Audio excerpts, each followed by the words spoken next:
Boa noite, irmãos. Boa noite, irmãs. Satisfação imensa poder estar aqui e compartilhar um pouco mais acerca daquilo que Deus tem feito, na minha vida, na minha caminhada, naquilo que o Senhor tem me dado. E nós, como servos do Senhor, somos chamados, vocacionados, convidados a compartilhar aquilo que o Senhor tem nos dado. E é uma satisfação imensa poder compartilhar isso com vocês. E que, assim como eu já tenho sido ministrado aqui nessa noite, que o Senhor siga ministrando o coração de cada uma de vocês, para que a glória do Senhor seja manifesta e que as nossas vidas possam ser impactadas, transformadas, restauradas para o louvor e honra do nome do Senhor. Amém?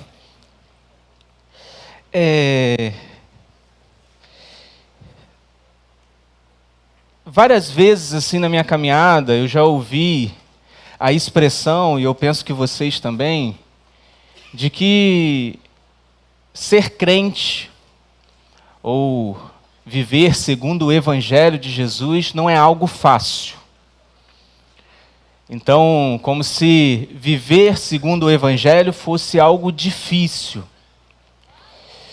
E sim, eu acho que eu concordo com essa expressão. No entanto, quando a gente se volta para olhar a história e quando essa expressão foi utilizada, quando e como ela foi utilizada ao longo da história, a gente vai perceber que ela é levada a um extremismo, a uma literalidade da ideia, ela chegou a alguns extremos até absurdos. Principalmente na nossa compreensão hoje. Por exemplo, a gente tem relatos do cristianismo medieval em que religiosos se colocavam no monte, estabeleciam lá seus monastérios para se afastar da sociedade, essa busca por santidade. E na consciência, nesses ambientes de que a vida não é fácil, eles se negavam ao prazer a todo extremo. Então, qualquer tipo de prazer, qualquer tipo de prática que pudesse trazer algum tipo de satisfação era pecado, era visto como pecado.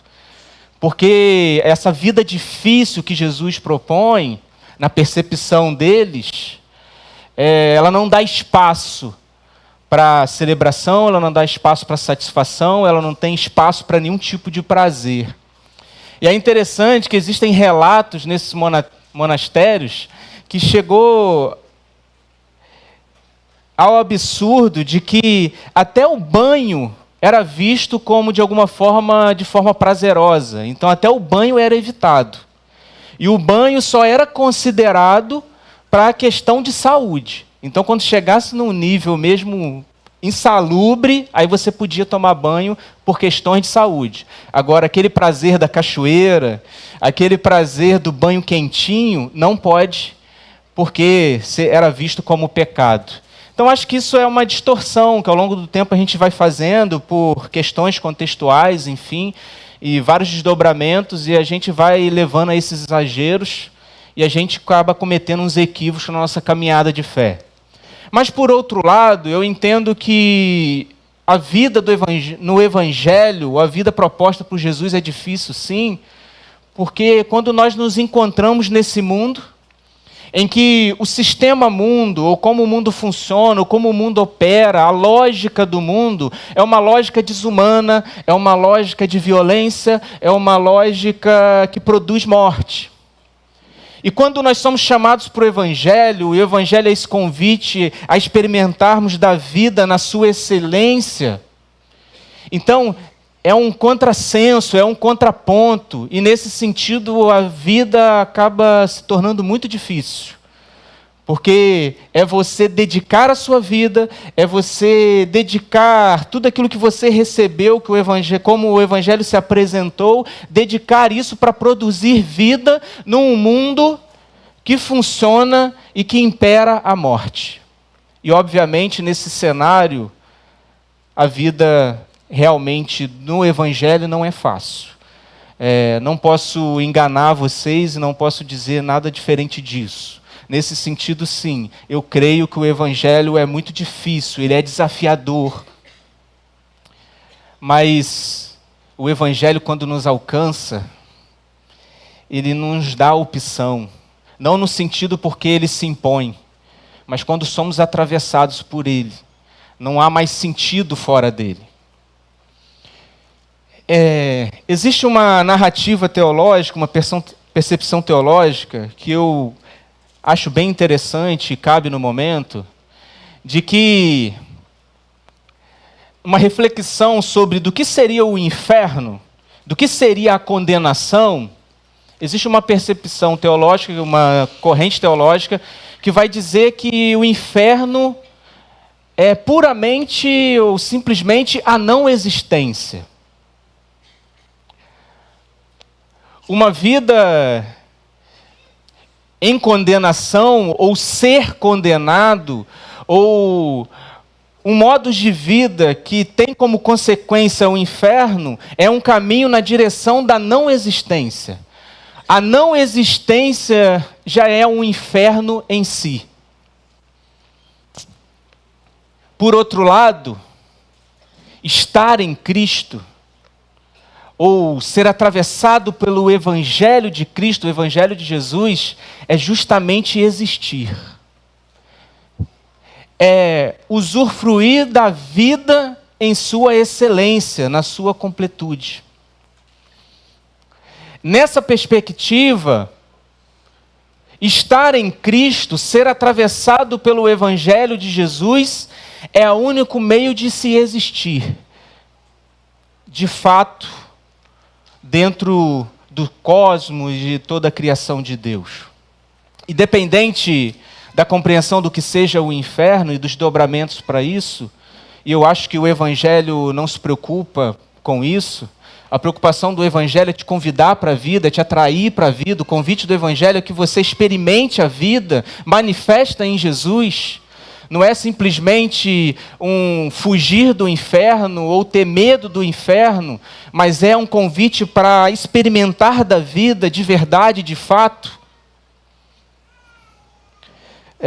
Não importa essa percepção do que seja o inferno, não é a discussão aqui.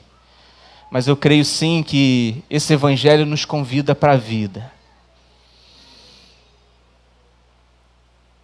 Interessante pensar que dentro do Evangelho a vida só se torna possível através daquilo que nós vamos conversar aqui nessa noite, como já falamos ao longo do dia, já foi falado aqui pela manhã, que é o perdão concedido pelo Senhor.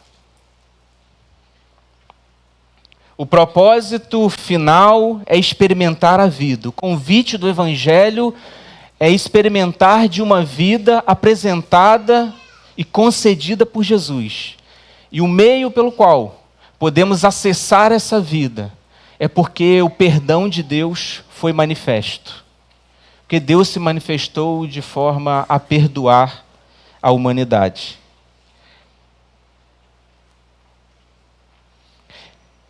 Eu queria convidar vocês a abrir o texto comigo em 1 João, capítulo 1, verso 9.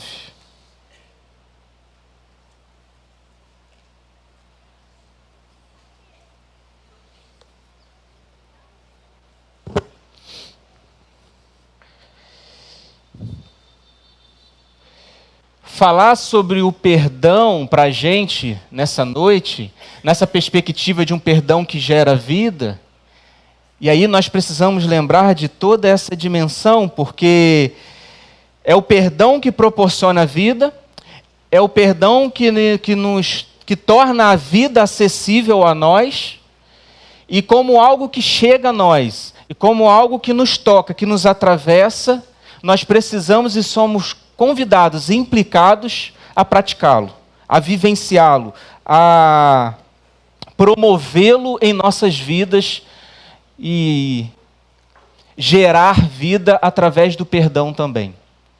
Em 1 João, capítulo 1, verso 9, o texto vai nos dizer isso aí que está exposto para a gente.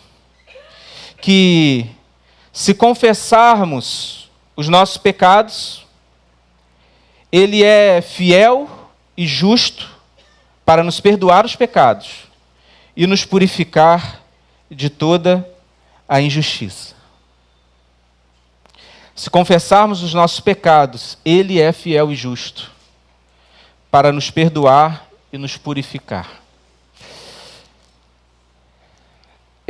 Quando eu olho esse texto e fui visitá-lo, revisitá-lo para compartilhar aqui nessa noite, pensando nessa dinâmica do perdão e do perdão que gera vida, eu fui impactado por esse texto nesse sentido. Revisitando ele, e eu preciso extrair dele, compartilhar ele com vocês a partir de algumas considerações que nós precisamos fazer. A primeira é que o texto aqui na sua tradução, ele está fazendo uma proposta de condição. Ele começa com uma expressão ali do se confessarmos. É um texto que está condicionando o perdão a uma prática, a um primeiro passo, a uma manifestação nossa. E assim, isso pode parecer que o perdão é uma manifestação posterior. Nessa tradução da ideia da condição, pode parecer que o perdão ele é ministrado quando confessamos, algo que vem posterior. Só que dentro da teologia bíblica e de toda a sistemática, quando a gente vai ver as reflexões e estudar e pensar e refletir acerca do perdão, a gente vai perceber que o perdão, na verdade, ele é anterior a qualquer passo nosso. O perdão de Deus, ele já foi concedido, ele já foi manifesto antes da fundação do mundo. O projeto de Deus em Jesus já implicava perdão. E o próprio João vai dizer que o projeto Jesus era um projeto antes da fundação do mundo.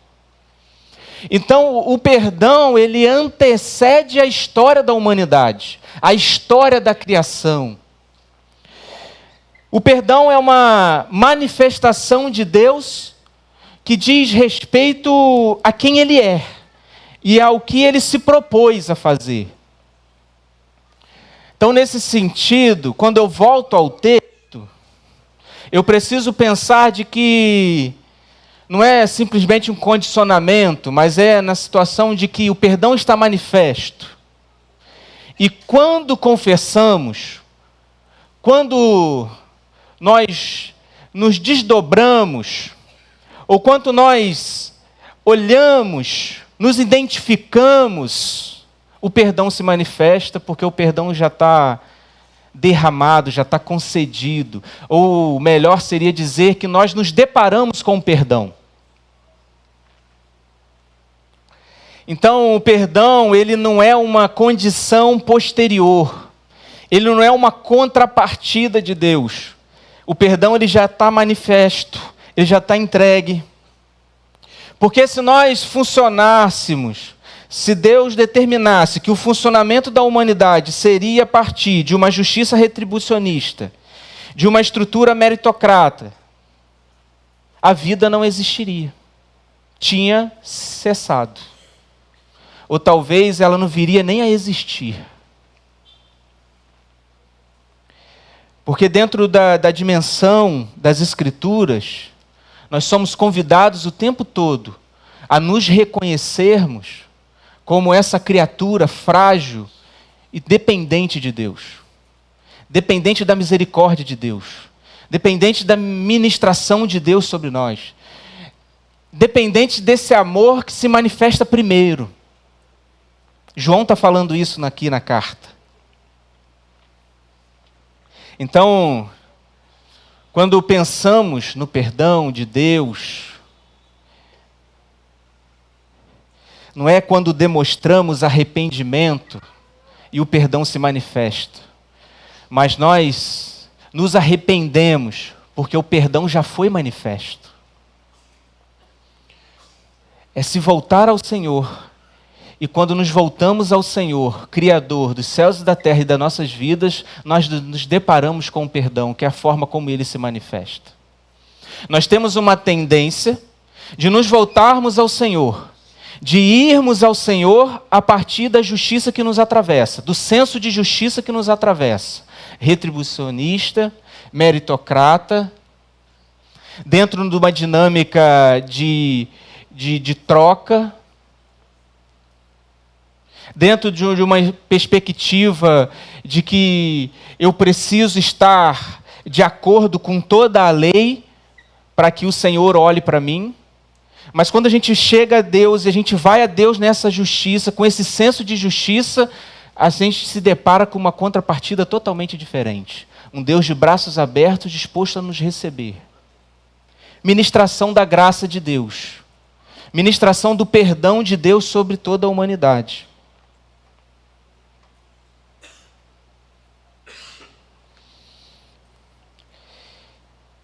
E o texto continua dizendo que quando nos deparamos com o perdão de Deus, quando nós nos voltamos ao Senhor, confessamos e nos deparamos com o perdão de Deus, acontece um movimento que fecha um ciclo de vida. Porque o texto vai dizer que Ele é fiel e justo para nos perdoar os pecados e nos purificar de toda a injustiça. Por que o texto afirma que Ele é fiel e justo? Quando o texto faz esse tipo de afirmação, o que ele quer dizer para nós? Ele está dizendo para nós que o Senhor, na sua criação, na sua soberania, quando Ele pensou a humanidade, Ele está comprometido em cumprir isso nas nossas vidas, na humanidade. É um comprometimento dele. É mais uma ideia para reafirmar esse perdão que antecede qualquer manifestação nossa. Ele é fiel e justo porque há um comprometimento, há uma inclinação, há um desejo de Deus. Por quê? Porque Ele simplesmente quis. Porque foi a forma que Ele decidiu se manifestar. Foi o meio que Ele decidiu se relacionar. Talvez porque seria a única forma de nós podermos nos relacionarmos com Ele.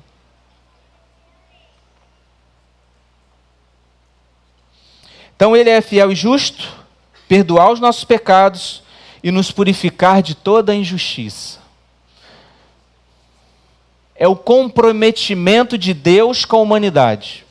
Quando confessarmos, e o confessar é esse movimento, como já foi até falado aqui nesta noite, de reconhecer a nossa miserabilidade, de reconhecer a nossa fragilidade, é cair em si.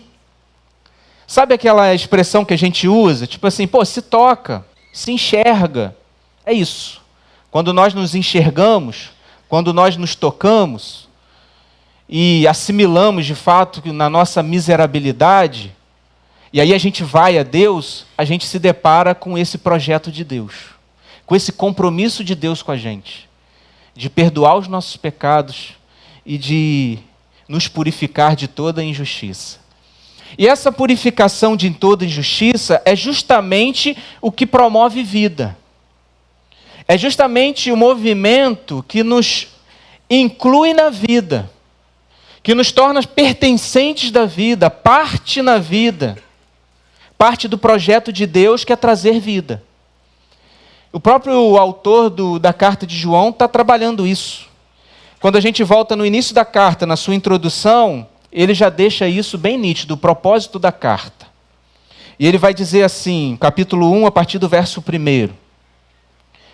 O que era desde o princípio, o que ouvimos, o que vimos com os nossos olhos, o que temos contemplado e as nossas mãos apalparam, da palavra da vida. É isso que nós testemunhamos, da palavra da vida. Palavra da vida é um termo no grego muito conhecido nosso, que é o tu logos tes zoes, que é uma expressão, né, derivada do logos, que é um termo grego e que a gente ora traduz para verbo, ora traduz para palavra, como na minha versão e a versão publicada aí. E tem autores que vão dizer que o melhor é que nós nem traduzíssemos e deixássemos como o logos mesmo. Talvez seria a expressão mais fiel. Porque quando se sugere uma tradução como verbo, a gente está tentando propor dentro da nossa dimensão, da nossa língua, dar conta de um termo que é muito mais amplo. E talvez torna isso muito limitante. Mas aproxima da gente, porque verbo é aquela questão da ação, do movimento. Então o logos seria a ideia de movimento. Jesus sendo apresentado como um movimento, como uma ação de Deus no mundo. Responde, mas talvez não dê conta de tudo. O termo palavra fica às vezes um pouco mais distante da gente, porque palavra não tem muito significado para a gente. É uma coisa assim sem juízo de valor. Mas dentro do contexto judaico, a palavra tinha muito significado. A carta de Tiago, uma das grandes questões da carta é justamente ele falando do poder da palavra. Dos desdobramentos que há quando pronunciamos algo. E palavra, então, naquele contexto judaico, tinha muitas dimensões. E se a gente voltar para a expressão no grego, no logos, era uma discussão filosófica nesse primeiro século sobre a essência da vida. E aí talvez seja um pouco mais amplo, e entra aí todas as discussões filosóficas a respeito do logos, e João se apropria isso, né? A comunidade joanina trabalha o logos, mas mesmo assim distante da gente. Então é um termo difícil assim, de se traduzir, de se imaginar em todos os seus desdobramentos. Mas o fato é que a expressão de João é que o logos é essa expressão de vida, essa essência da vida. Então o que João está dizendo para a gente é que o que os nossos olhos viram, o que as nossas vidas contemplaram, o que podemos tocar, o que podemos compartilhar, o que podemos compreender, enxergar, é que nós estivemos diante de um projeto de vida, de uma existência, de uma essência daquilo que é vida, daquilo do que é viver.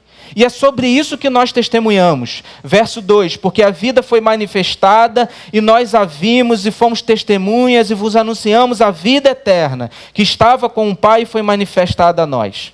O que vimos e ouvimos vos declaramos para que também possais ter comunhão conosco. E verdadeiramente a nossa comunhão é com o Pai e com o seu Filho Jesus Cristo. E estas coisas vos escrevemos para que a vossa alegria possa ser completa. João está falando que ao convidar para que a sua comunidade experimentasse de Cristo, traduzindo o Evangelho ou a obra do Evangelho, ele está falando que é um projeto de vida, é uma essência de vida, é uma forma de existência. E nessa forma de existência ele ainda aplica a ideia de comunhão com Deus. Então é um ambiente de plena comunhão, de pleno restabelecimento de relação com Deus. E aí fala ainda de uma completa felicidade. Então essa é a vida que o Evangelho propõe. Essa é a vida que João traduz para a gente, ou que a comunidade joanina traduz para a gente. Uma vida que nos restabelece, que nos coloca numa plena comunhão com Deus, com o Pai, com o Filho. E essa vida, essa plena comunhão, há uma plena felicidade. Então, voltando à introdução que eu fiz, por mais que a vida no Evangelho tenha todos os seus desafios, há uma confiança e uma segurança e um fator motivador, incentivador, inspirador, que é experimentar de uma vida que é o relacionamento restaurado com o Pai e com o Filho de plena felicidade.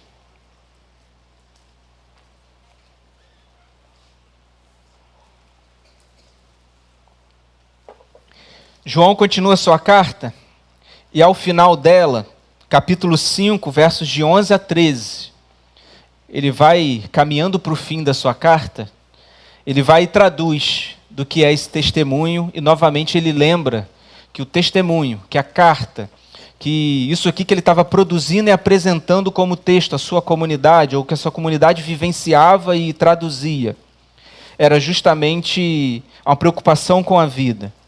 E aí, verso 11, ele diz: e este é o testemunho, que Deus nos deu a vida eterna, e esta vida está em seu Filho. Aquele que tem o Filho tem a vida. Aquele que não tem o Filho de Deus não tem a vida. No Filho há existência, fora do Filho sem existência. Estas coisas escrevi a vós que credes em o nome dos Filhos de Deus, a fim de que saibais que tendes a vida eterna e para que creiais em nome do Filho de Deus. Então, para João,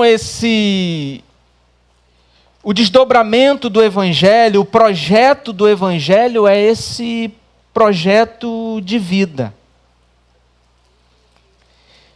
Experimentar Jesus é adentrar uma nova existência, uma nova vida. Essa semana eu tive o privilégio de fazer uma troca com o Betânia Online.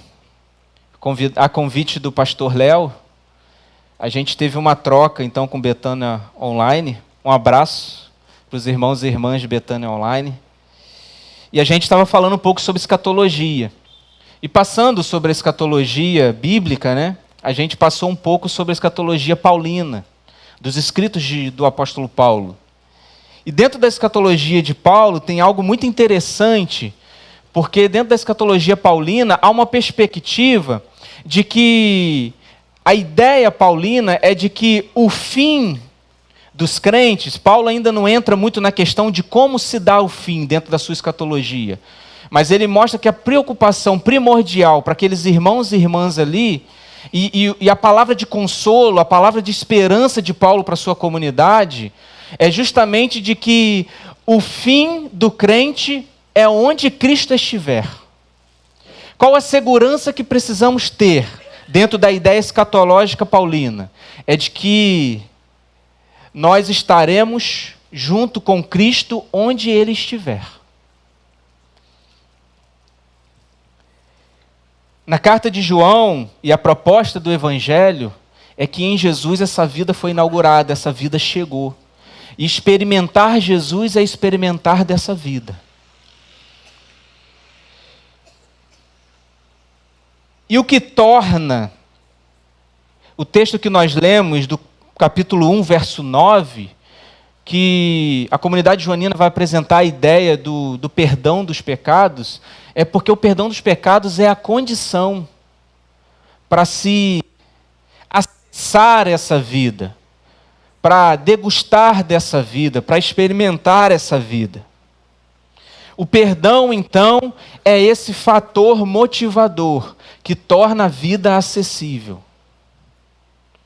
O perdão é essa manifestação de Deus que, independente da nossa situação, que supera o nosso senso de justiça e nos recebe, quer onde estivermos ou em que condições estivermos. O perdão nos alcança no mais profundo da nossa não existência. O perdão nos alcança na nossa situação de maior miserabilidade. Quando olhamos para as injustiças do mundo e imaginamos que não tem mais solução, a solução só é possível. Só há esperança de uma nova vida, porque Deus se manifesta de forma perdoadora. Esse é o perdão de Deus. Perdão de Deus que restaura a comunhão, que restaura a vida e que torna ela possível. Só que aí entra o desafio da fé e do compromisso com o Evangelho. Porque o texto de João, ele está justamente tratando uma questão que talvez passe despercebido para a gente. A gente é levado a imaginar que a nossa meta é alcançar a vida. A nossa meta é nos salvarmos. A nossa meta é garantir a nossa passagem para o céu. para uma nova vida.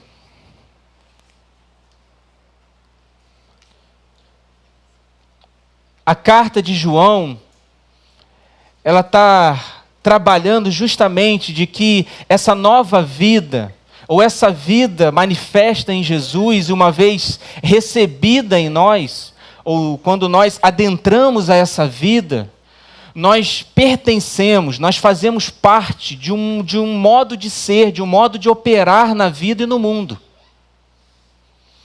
João está ressaltando o compromisso que essa vida tem com a existência. O compromisso com essa vida que essa vida tem com a manifestação do reino na história da humanidade. O que isso significa para a gente? É que quando Jesus nos é apresentado, e esse projeto de vida nos é apresentado, e a gente olha e fala assim, não, eu quero receber Jesus, eu quero ser salvo por Jesus. Mas ser salvo por Jesus, adentrar a essa vida, significa assumir o compromisso que essa vida tem com a existência. Então, se o que torna possível essa vida é o perdão de Deus, se nós acessamos essa vida através do perdão de Deus, então essa vida ela tem um compromisso com o perdão, logo, o nosso compromisso com quem se diz experimentar essa vida é propagar essa vida, é multiplicar essa vida, é estender essa vida. E nesse sentido, nós temos um compromisso com o perdão. E nesse sentido, a nossa comunhão uns com os outros, o nosso trato uns com os outros só é possível quando nos perdoamos. Quando no perdão há o cuidado. Se o perdão de Deus é o que torna a nossa reconciliação com Deus possível, a nossa reconciliação como humanidade, a nossa reconciliação como em comunhão, em manifestar-se e caminharmos juntos, é quando perdoamos uns aos outros. O perdão, ele precisa atravessar as nossas relações. O perdão é algo central para a fé cristã. Ela precisa se manifestar através de nós. Assim como a graça nos alcançou, nós temos que ministrar a graça. Assim como o amor de Deus nos alcançou, nós devemos ministrar amor. Assim como o perdão de Deus tornou a comunhão possível, nós devemos ministrar o perdão de Deus. E João está tratando justamente isso. Porque quando pensamos o perdão de Deus para nós, na nossa miserabilidade, fica muito conveniente. Porque nós precisamos, e esse é o meio para acessarmos a Deus. É muito nobre. Mas quando somos convidados a perdoar uns aos outros, aí a coisa fica um pouco mais complicada. Aí entra a parte que o evangelho é difícil. Porque ele tem esse compromisso, ele tem essa implicação, ele tem essa responsabilização.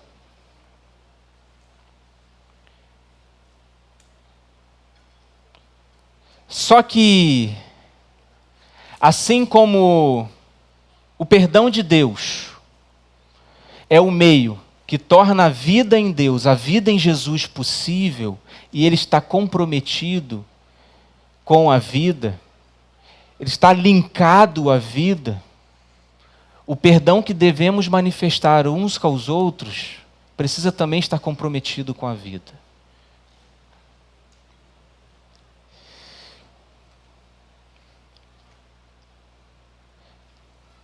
Não dá para imaginar o perdão desassociado da vida.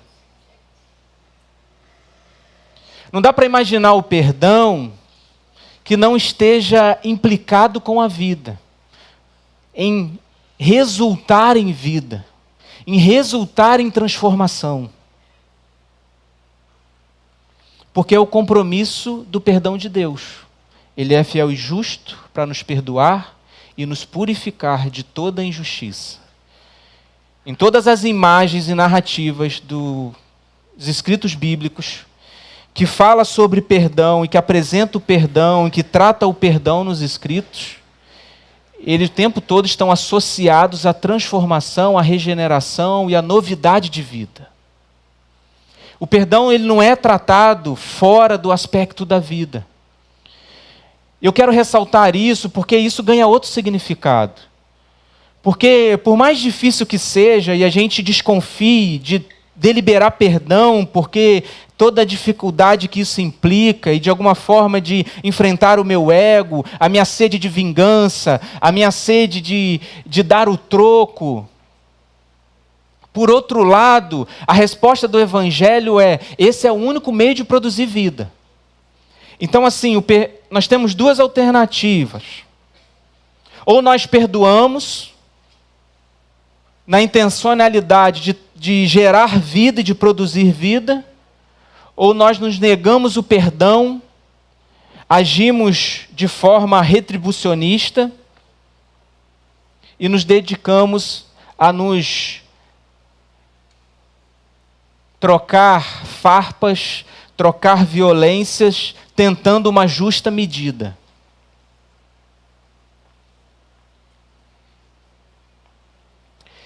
Então, perdão é esse movimento restaurador. O que o Evangelho nos ensina é que se tivesse uma alternativa ao perdão, a tendência era que nós nos exterminássemos nesse instinto violento. Nessa tentativa de justa medida, você fez esse mal a mim, então eu devolvo você com aquele outro mal. A gente tende a perder a medida. E o resultado disso é uma morte absoluta. É o fechamento, a conclusão do ciclo da violência.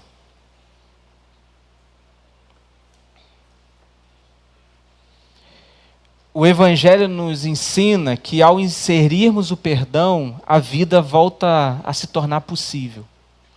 O perdão é esse movimento que pode quebrar o ciclo da violência. Ele tem esse poder.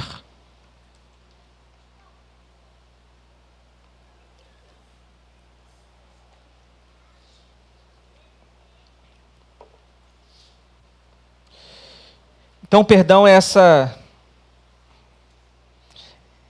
esse termo, é esse conceito, é esse agir de Deus, é essa manifestação que torna a vida possível onde nós não imaginamos mais vida. Uma das medidas na história da humanidade para tentar amenizar as injustiças, ou tentar amenizar a sede de vingança, foi justamente o estabelecimento do olho por olho, dente por dente. O olho por olho, dente por dente, não era uma forma, a ideia não era legitimar, retribuir uma violência, ou legitimar uma vingança. A ideia de olho por olho, dente por dente, é a ideia de você ser justo. Tentar retribuir a violência na medida que ela foi cometida.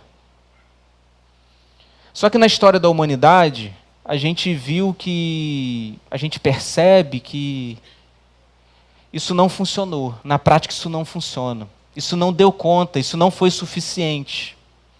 E por isso que Jesus vai lá no Sermão do Monte, e ele lembra isso, fala, lá diz isso. Lá trabalha assim, olho por olho, dente por dente. Lá trabalha que os seus inimigos, você deve ferir os seus inimigos, ou buscar justiça aos seus inimigos. Mas eu convido para você experimentar do perdão. Porque o perdão é o único meio de que a existência prevaleça, de que a vida prevaleça. Então, por mais difícil que seja, por mais desafiador que seja, o nosso convite aqui nessa noite, o convite para todos e todas nós, é que a gente assimile o perdão, que a gente seja encorajado a perdoar. No entanto, e aqui eu vou concluir a minha fala, eu preciso ressaltar e lembrar de que o perdão é um projeto de vida. Perdão não é um projeto de morte. O perdão, ele está comprometido com a vida, ele precisa gerar vida. O perdão é um projeto para transformar vidas e não para legitimar a violência. Nós estamos no mês do Agosto Lilás, e a gente já compartilhou sobre isso aqui, não preciso entrar no mérito, mas a gente sabe que é uma questão sobre a violência relacionada a gênero. E, infelizmente, no nosso histórico religioso, da nossa tradição de fé, em alguns momentos, o discurso do perdão, o discurso do perdoai uns aos outros, perdoar 70 vezes 7, foi utilizado para a manutenção de um ciclo vicioso, de um ciclo violento e de um ciclo abusivo.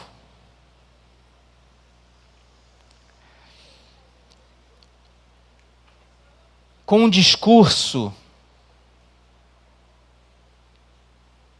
revestido de bondade, disfarçado de bondade e de compromisso com a fé, em algumas ocasiões de relacionamento de violência, relacionamento abusivo, fomos pastoreados nesse ambiente a deliberar perdão.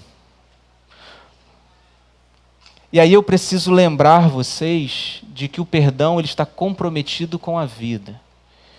E um perdão comprometido com a vida, ele não é conveniente com o mal.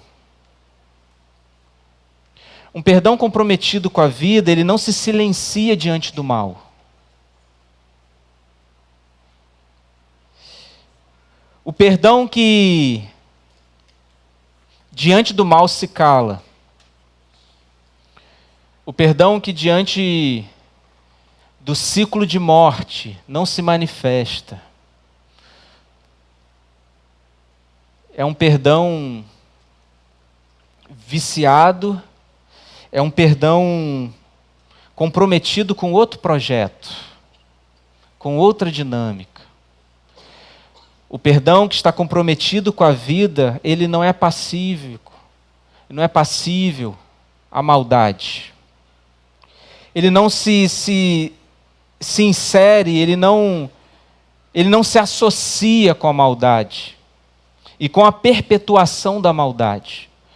Porque a gente tende a olhar para o discurso de que devemos perdoar e perdoar sem fazer conta, sempre perdoar, a gente tende como se a gente pode perpetuar uma prática, perpetuar uma manifestação, uma atitude, seja diante de Deus, seja nosso relacionamento diante de Deus. Não, eu posso continuar vivendo assim porque Deus perdoa, Deus sempre perdoa. Não, eu posso continuar agindo assim porque os meus irmãos e irmãs têm que me perdoar, porque senão eles não são crentes. E João está mostrando para a gente na carta dele que o que de fato mostra se você teve ou não uma experiência com o Evangelho, experiência de vida, é o quanto comprometido você está com a vida. E o quanto disposto você está para deixar esse círculo de violência. E é nesse sentido que o perdão está sempre aberto. É nesse sentido que o perdão tem seu compromisso. É nesse sentido que o perdão está sempre disponível para gerar transformação, para reconciliar vidas, para gerar restauração. Só que na própria carta de João aqui, da comunidade joanina, João está falando que diante dos anticristos, diante do modus operandi mundo, a nossa postura é evitar, a nossa postura é se afastar. Nesse sentido, a gente precisa pensar que, em algumas ocasiões, o afastamento, o distanciamento, o rompimento de relações é a melhor maneira de se preservar a vida. E, nesse sentido, comprometimento com o perdão e com a vida. O perdão ele deve atravessar os nossos relacionamentos. O perdão ele deve atravessar as nossas vidas, porque às vezes para sair de um ciclo de violência, de um ciclo vicioso, é preciso se perdoar. Se perdoar porque em algum momento tomou uma decisão errada. Se perdoar porque em algum momento se equivocou. Ou se perdoar porque teve um resultado de que não se tinha como esperar, ou não se tinha como prever. Então, o perdão nesse sentido é uma alternativa de recomeço, de reestruturação de vida, de realocar a vida num novo direcionamento.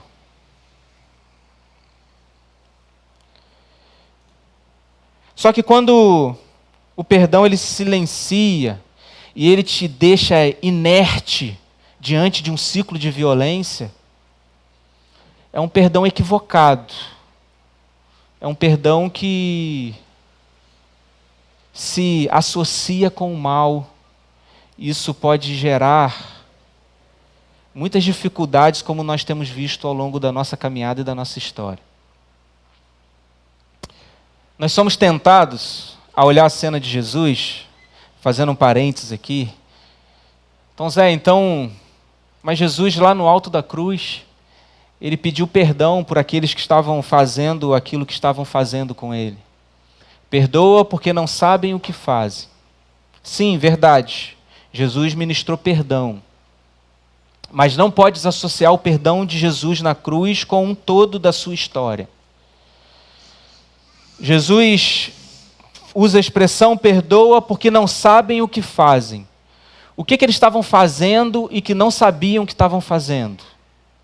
É esse projeto de morte, esse projeto violento, esse projeto de justiça retribucionista que se manifestava de forma injusta, de forma desproporcional, e tudo que representava aquelas expectativas de justiça, aquele senso de justiça que permeava aquele contexto e que produzia tanto mal e que levava tanta morte numa manifestação violenta e de extrema manifestação de poder e de imposição e todo tipo de maldade.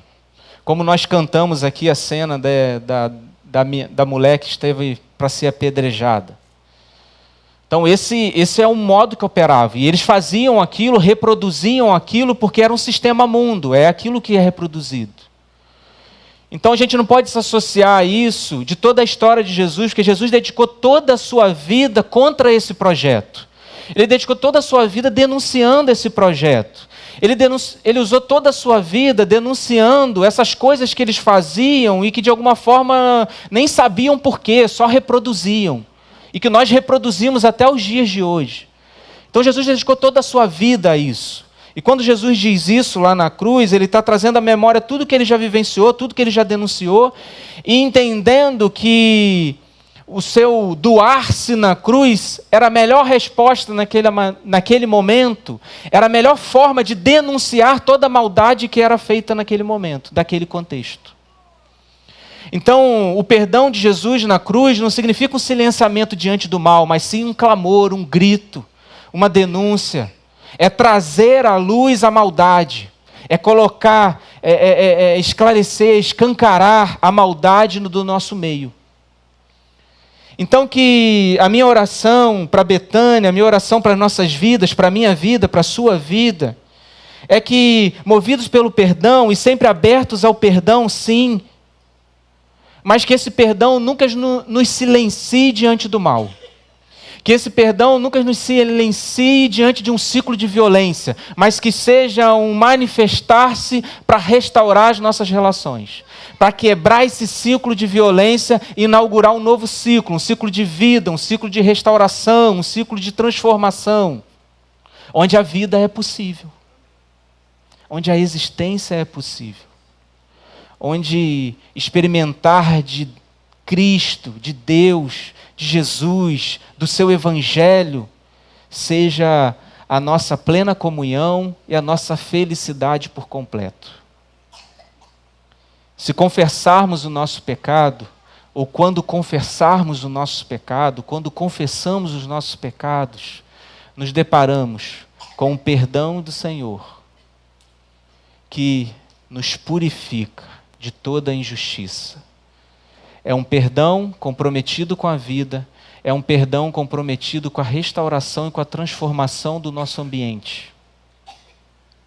Então que seja qual for a nossa relação, de amizade, de trabalho, religiosa, conjugal, que o perdão de Deus seja transformador. Que o manifestar-se do perdão na sua vida seja transformador e restaurador. E quando o perdão estiver de alguma forma desassociado da restauração, da transformação de um ambiente de vida, de um ambiente saudável, de onde um ambiente de onde a vida flui, que você se questione, que você revisite o seu eu, porque talvez seja um momento de você se afastar, talvez seja um momento de você repensar a sua caminhada, e seja um momento de você se perdoar, tomar uma atitude diante do mal, se afastar dele, entendendo que se afastar, se preservar, talvez seja a melhor forma de manifestar perdão ao outro, para que a vida flua, para que a vida seja possível.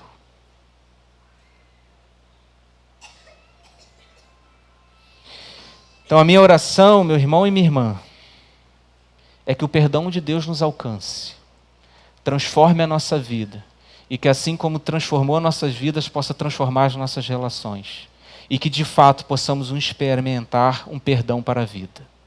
Que Deus abençoe a sua vida, que a graça do Senhor continue a te guiar e te orientar em nome de Jesus.